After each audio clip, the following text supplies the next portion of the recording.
القاعة كانت منورة والمعازيم ماليين المكان، وسارة العروسة كانت طايرة من الفرحة وهي لابسة فستانها الأبيض وماسكة إيد صاحبتها ياسمين اللي كانت بتقول لها: يا حبيبتي انت النهاردة ملكة وأنا مش هسيبك لحظة واحدة.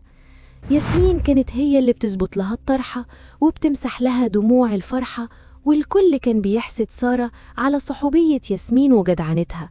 وفي عز الزفة الموبايل بتاع ياسمين كان متوصل بسماعات القاعة عشان تشغل أغنية مخصوصة لسارة، وفجأة الأغنية وقفت وطلع صوت رسالة صوتية مبعوثة لسه حالا من ياسمين لواحد مجهول، والصدمة كانت بشعة.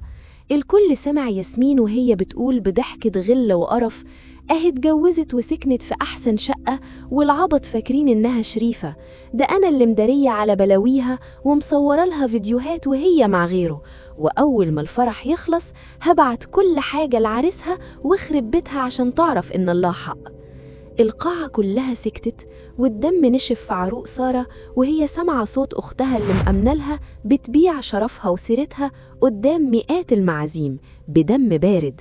ياسمين وشها بقى زي الكفن وحاولت تقفل الموبايل، بس سارة مسكت الميكروفون بجمود ووجع وقالت بصوت مشروخ: الفيديو اللي انتي بتقولي عليه ده هو فيديو ليا وانا بخدم أمك التعدانة في المستشفى وانتي كنتي سهرانة بتلعبي.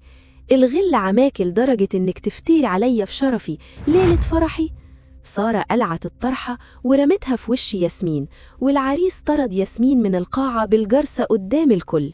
ياسمين اتفضحت بسواد قلبها، وسارة رغم إن فرحتها انكسرت عرفت إن الفستان الأبيض ما بيسترش القلوب السودة، وإن اللي بتمسح دموعك بإيد ممكن تكون بتسقيك السم بالإيد التانية. ودي كانت حكاية من حكايات مايا اللي بتعرفنا إن اللي تشيل ليكي فستانك ممكن تكون هي اللي بتجهز لك السكينة اللي هتذبحك بيها، والوجع بيبقى في القلب اللي وثق وفتح بيته الثعبان.